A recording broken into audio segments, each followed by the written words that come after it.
আমার অ্যাটিটিউড আমার ব্যক্তিত্বের প্রতিফলন, কারণ নকল নয়। আমি যেমন তেমনই ভালো, আমাকে বদলানোর চেষ্টা করো না। আমার নীরবতা আমার শক্তির পরিচয়। নিখুঁত নই, তবে অসাধারণ। আমার জীবনে ড্রামা নেই, শুধু অগ্রগতি আছে। আমি হার মানতে শিখিনি, হয় জিতি না হয় শিখি। কারো সমালোচনা আমাকে দুর্বল করে না, আরো শক্তিশালী করে তোলে। আমি আমার জন্য অনুপ্রেরণা। আমার ব্যবহার হয়তো সবার পছন্দ নাও হতে পারে, কিন্তু আমি এমনই।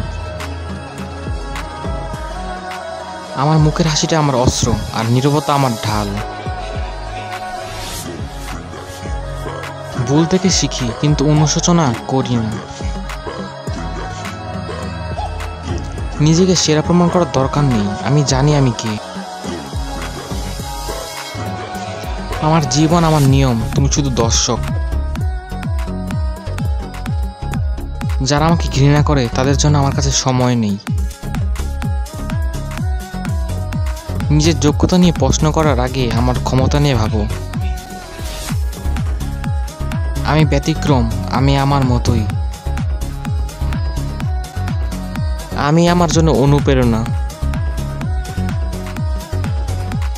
আমার জীবন একটা বই, আর আমি এর লেখক।